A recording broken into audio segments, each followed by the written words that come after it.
सहनाववतु सहनौ भुनक्तु सह वीर्यं करवावहै तेजस्विनावधीतमस्तु मा विद्विषावहै।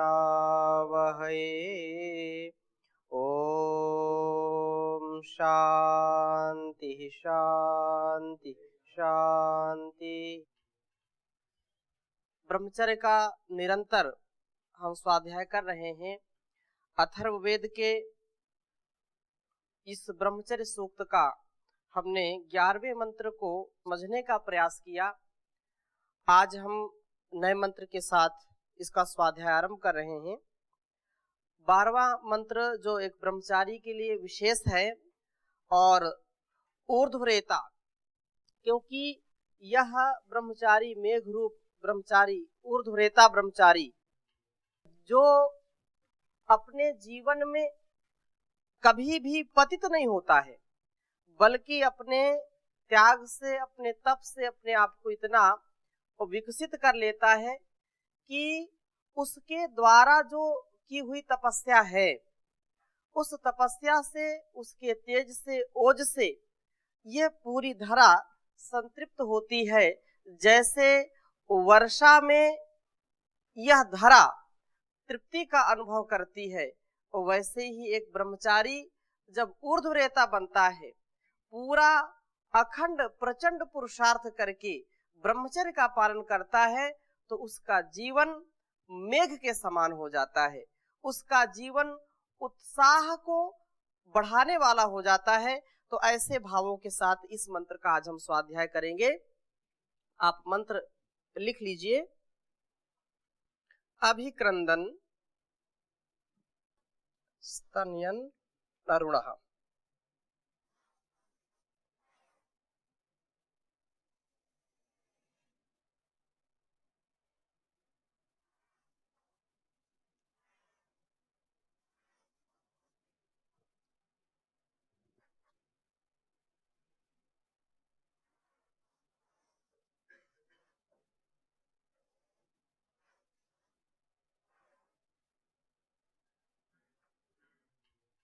अरुणः शितिंगो।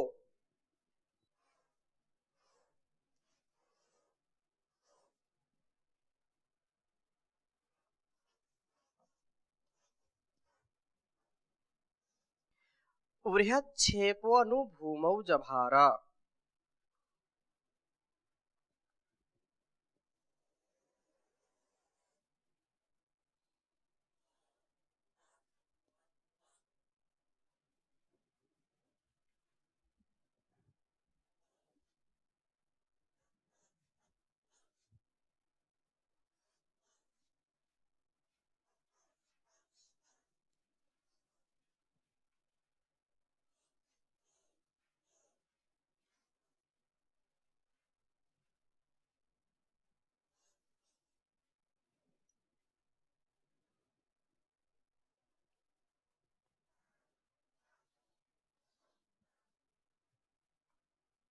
भूमौ जभार।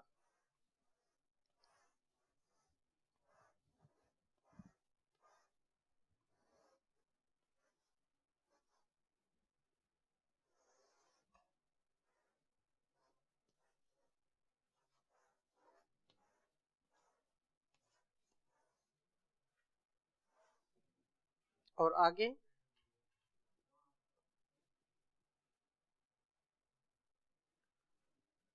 ब्रह्मचारी सिंचति सानौ रेतः।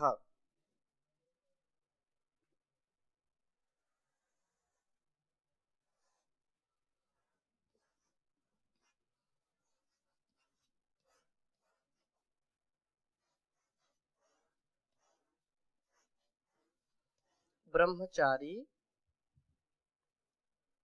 सिंचति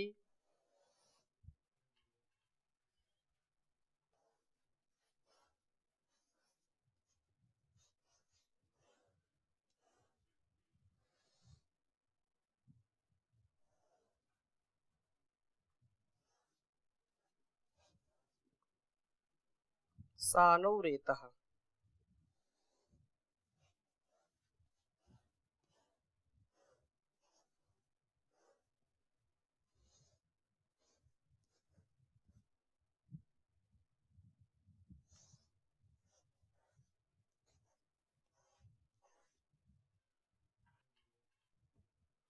पृथिव्यां तेन जीवन्ति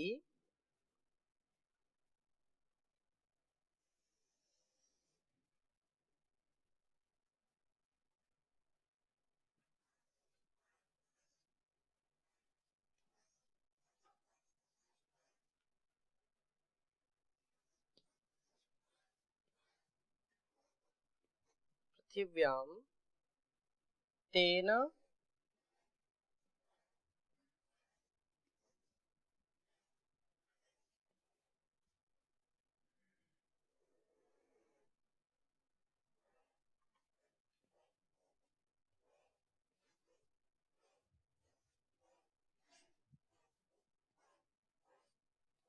तेन जीवन्ति प्रदिश्चतस्रः।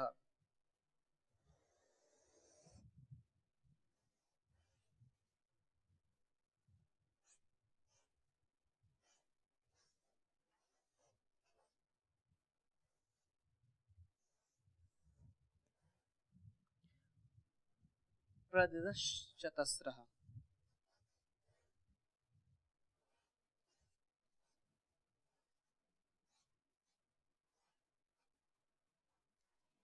उच्चारण करेंगे। अभिक्रंदन स्तनयन नरुणः, यहाँ अरुणः सितिंगो बृहच्छेपोऽनुभूमौ जभार। ब्रह्मचारी सिंचति सानौ रेतः। पृथिव्यां तेन जीवन्ति प्रदिशश्चतस्रः। अभिक्रंदन स्तनयन नरुणः सितिंगो बृहच्छेपोऽनुभूमौ जभार। ब्रह्मचारी सिंचति सानौ रेतः। पृथिव्यां तेन जीवन्ति प्रदिशः चतस्रः। बहुत ही उत्तम बात है। और एक ब्रह्मचारी के लिए इससे बढ़कर के उत्साह की क्या बात हो सकती है कि ऊर्ध्वरेता जो सभी ब्रह्मचारियों का एक उद्देश्य होता है, एक ललक होती है, एक चाहत होती है कि वह अपने जीवन में ऊर्ध्वरेता बने। यही बात बड़े ही अच्छे भावों से खुल करके आचार्य इस मंत्र की व्याख्या करते हुए लिख रहे हैं। मंत्रार्थ प्रथम, अभिक्रंदन अर्थात गरजता हुआ, नाद करता हुआ, स्तनयन कड़कता हुआ, ध्वनि करता हुआ, अरुणः आरोचमान और शितिंगः श्यामल ब्रह्मचारी आधिदैविक आदि भौतिक समष्टि तथा व्यष्टि जगत रूपी ब्रह्मचारी भूमौ भूमि पार्थिव प्राणी व स्थूल शरीर पर बृहत शेपः बहुत उत्पादक शक्ति वाला, बहुत प्रभावशाली, बहुत आभ्यंतर शक्ति वाला होकर अनुजभार कृपा करता है तो पृथिव्याम इस पृथ्वी पर सानौ पहाड़ों, उन्नत पुरुषों व उन्नत प्राण केंद्रों में रेता सिंचती जल ज्ञान व वीर वृष्टि करता है। तेन उस वृष्टि से प्रदिशः चतस्रः चारों दिशाएं सब प्राणी शरीर के सारे अणु जीवंती जीवन प्राप्त करते हैं। अन्यत्र इसकी व्याख्या में कहा कि अभिक्रंदन, इस मंत्र की अन्यत्र व्याख्या में पढ़ रहा हूं, भूमि मानो आह्वान करता हुआ, स्तनयन विद्युत की गर्जना वाला, अरुणः लाल भूरा सा, शितिंगः श्वेत व काले वर्णों में गति वाला, मेघ बृहत शेपः अपने प्रभुत प्रजनन सामर्थ्य को इस पृथ्वी पर प्राप्त कराता है। यह ब्रह्मचारी ऐश्वर्य व भोजन के साथ विचरने वाला मेघ सानव पर्वत शिखरों पर तथा पृथिव्याम पृथ्वी पर रेता सिंचती जल को सिक्त करता है। इस रेता सेचन से ही चतस्रः प्रदिशः चारों प्रकृष्ट दिशाएं, इन दिशाओं में स्थित प्राणी जीवंती जीते हैं, जीवन को प्राप्त करते हैं। मेघ भी मानो ब्रह्मचारी हैं, जल की ऊर्ध्व गति से बनता हुआ यह हमें भी ऊर्ध्वरेता बनने की प्रेरणा देता है। यह पृथ्वी पर जब अपने रेतस का सेचन करता है तब अन्न आदि उत्पत्ति जो है, अन्न फल फूल आदि की उत्पत्ति होती है। प्राणियों का जीवन बिना अन्न के, बिना वनस्पति के नहीं चल सकता है। ऐसे ही हमारे जीवन में यह जो वीर्य है, यह जो उत्साह है, यह जो पराक्रम को बढ़ाने वाला है, यह जो हमारे अंगों को पुष्ट करने वाला है, यह जब हम इसको ऊर्ध्व करते हैं, ऊर्ध्वरेता बनने का पुरुषार्थ करते हैं, योग से, प्राणायाम से, ध्यान से, व्यायाम से, अच्छे आहार से, अच्छे विचार से, अच्छे व्यवहार से जब अधोगति को नहीं प्राप्त होते, ऊर्ध्व गति को प्राप्त होते हैं इन सारे साधनों से, तो यह सारे शरीर को पुष्ट करता है, सारे शरीर के अंगों में ऊर्जा का संचार करता है। वही बात यहाँ कह रहे हैं कि ऊर्ध्वरेता उन लोगों को कहते हैं जो रेतस अर्थात वीर को, अर्थात वीर शूरवीर विक्रांत, जिससे हमारे अंदर का उत्साह प्रतिष्ठित होता है, जिसके अभाव में हम निरुत्साह को प्राप्त हो जाते हैं, अर्थात हमारे अंदर शिथिलता आ जाती है, न हमारे मन में उत्साह रहता है, न हमारे शरीर में, हमारे तन और मन दोनों शिथिल हो जाते हैं। तो इसको ऊपर उठाना, इसको ऊपर ले जाते हैं, यह उत्तम प्रकार के ब्रह्मचारियों का नाम है, ऊर्ध्वरेता ब्रह्मचारी। उत्तम गृहस्थी लोगों को अधोरेता कहा जाता है। जो उत्तम गृहस्थी है, अर्थात जो पारिवारिक जीवन को व्यतीत करते हैं, दाम्पत्य जीवन को व्यतीत करते हैं, उनको अधोरेता कहा जाता है, और उत्तम जो ब्रह्मचारी उसको ऊर्ध्वरेता कहा जाता है। क्योंकि जो गृहस्थी होते हैं वो अपने पारिवारिक उत्तरदायित्व का निर्वहन करने वाले होते हैं, और दिव्य संतान उत्पत्ति के लिए वो जो है उस नियम का पालन करते हैं, गर्भाधान संस्कार करते हैं, संतान उत्पत्ति करते हैं। जो संतान उत्पत्ति की शुद्ध इच्छा से इस कार्य को एक संस्कार के रूप में, एक अनुष्ठान के रूप में देखते हैं, वे उत्तम गृहस्थी कहलाते हैं।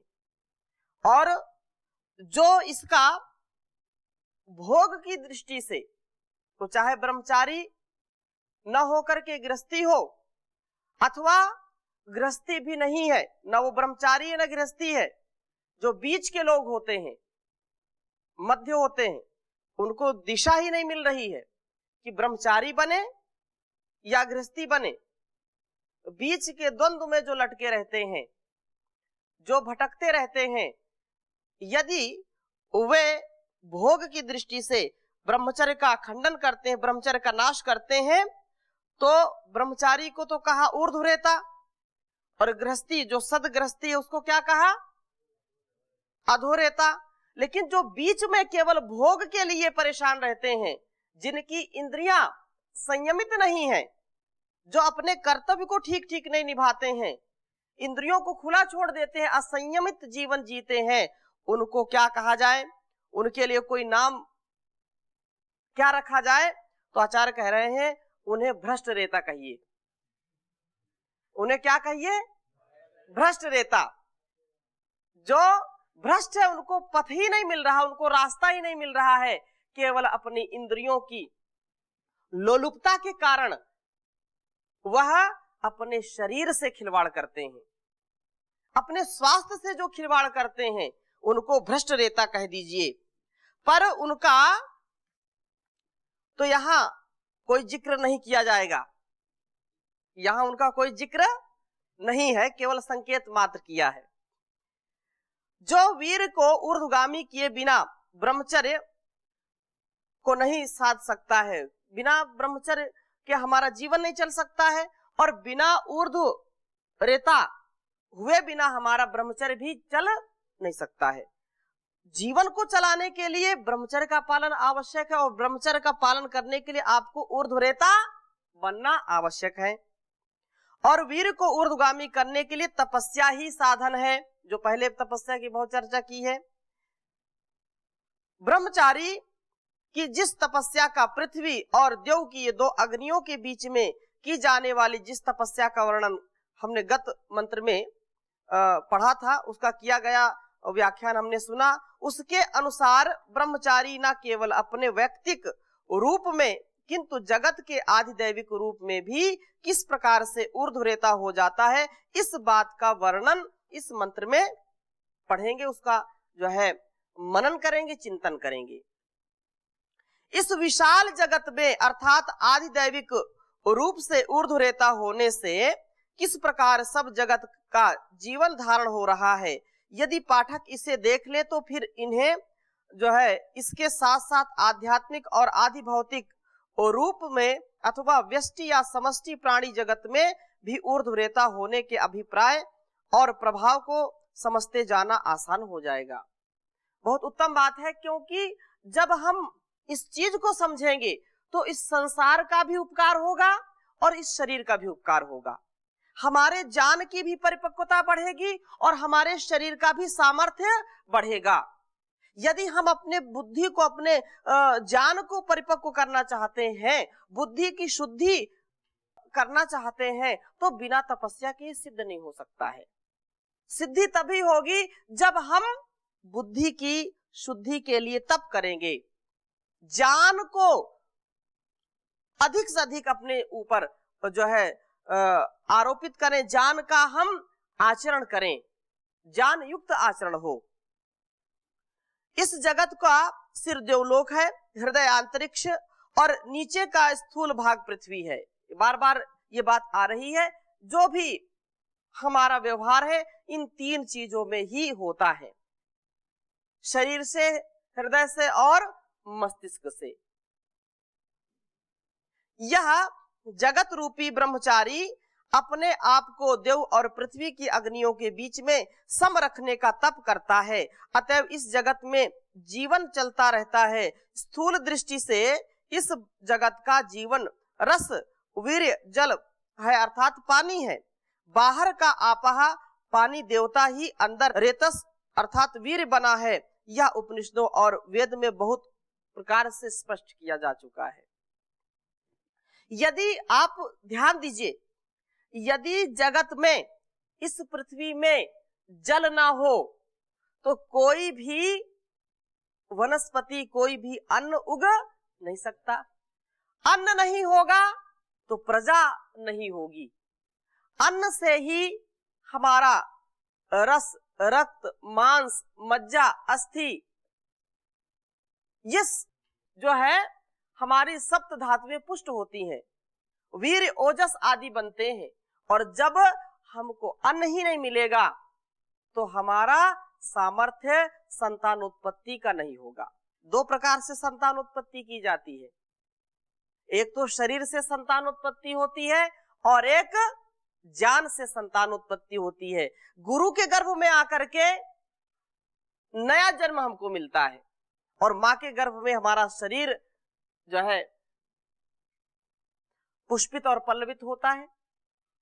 तो दो प्रकार का ज्ञान किसके ऊपर आधारित है? इस जल के ऊपर आधारित है। जल ही जीवन है। इसी प्रकार से शरीर के अंदर का जो तेज ओज है, जो वीर्य है, शारीरिक जो जल है, यदि जल नहीं होगा तो जीवन भी नहीं होगा। न मस्तिष्क का जीवन होगा, ज्ञान युक्त जीवन होगा और ना शरीर से जीवन हमारा चल पाएगा। पानी की कमी हो जाती है तो डॉक्टर को बचाना मुश्किल होता है, फिर बोतल के ऊपर बोतल चढ़ाता है। पानी से ही जिंदगानी है, पानी से ही जिंदगानी है।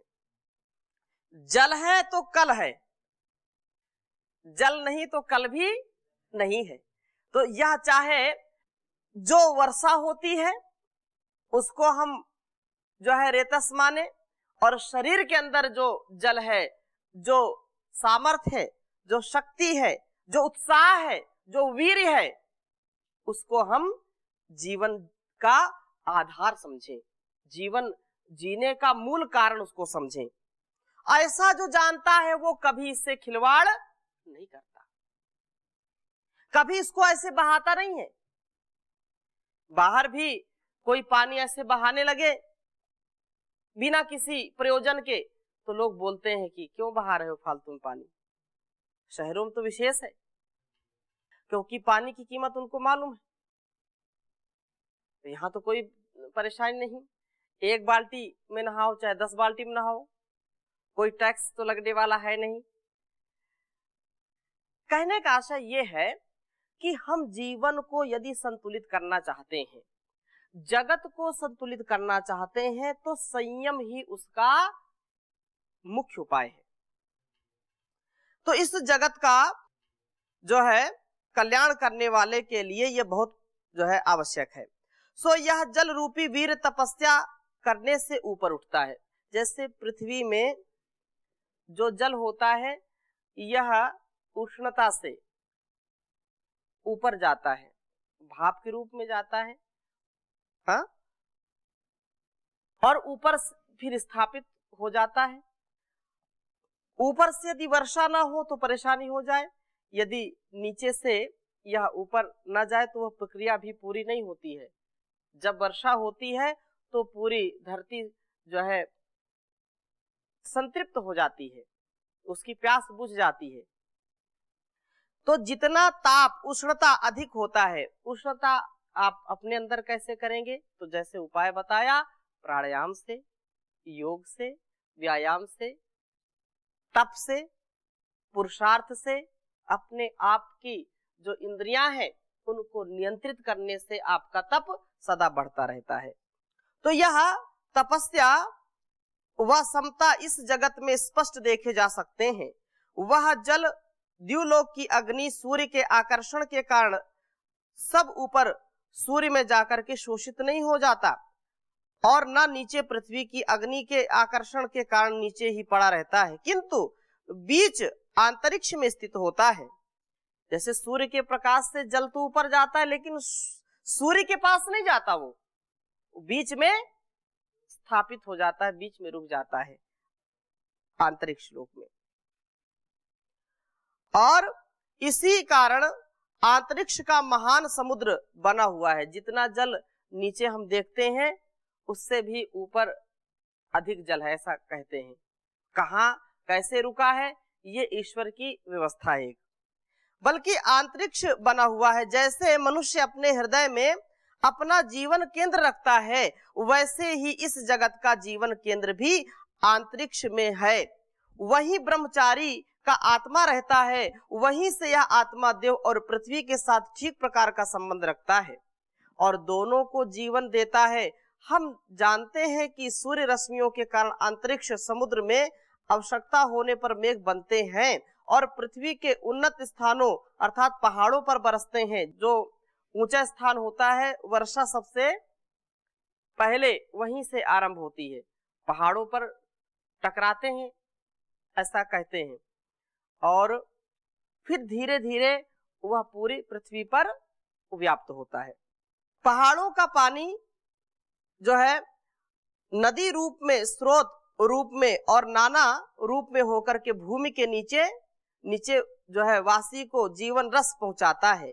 जो पृथ्वी पर नीचे रहते हैं, ऊंचे पहाड़ों पर नहीं रहते हैं, तो नदियों के द्वारा वह जल उन तक पहुंचता है जिनसे उनका जीवन चलता है। यह सब ऊर्ध्वगामी हुए जल वीर की महिमा है।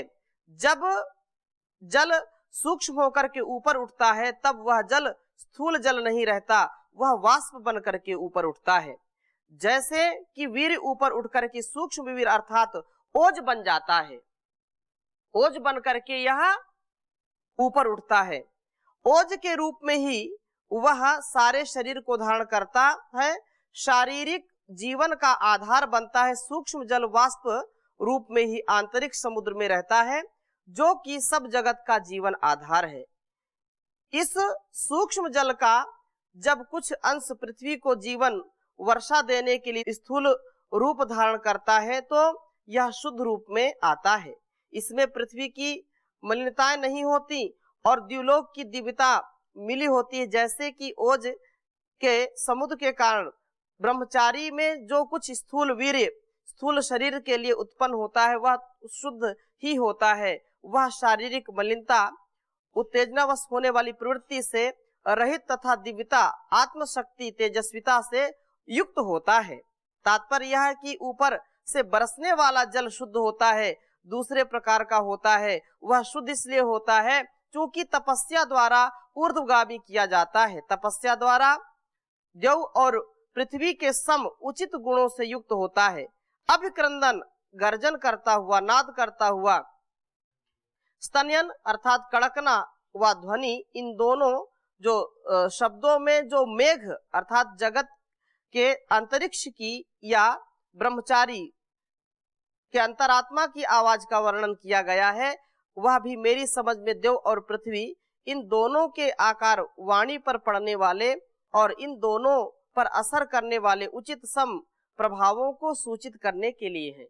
ये सारी चीजें इतनी सरलता से और सहजता से यदि हमारे समझ में आ जाए तो कोई भी व्यक्ति अपने को अधोगामी नहीं बना सकता है, क्योंकि वास्तव में जितना जितना इसको हम ऊर्ध्व रेता बनाते रहेंगे, उतना उतना हमारे शरीर का और हमारे सामर्थ्य का परिष्कार होता रहेगा।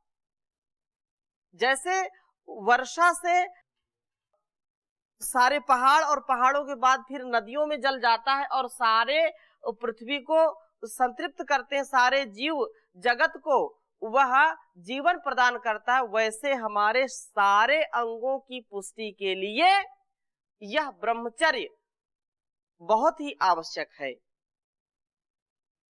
ऊर्ध्वरेता बनना परम आवश्यक है। तो इस विषय को हम आगे की कक्षा में और लेंगे, अभी यहीं पर विराम दे रहे हैं। ओम शांति शांति शांति।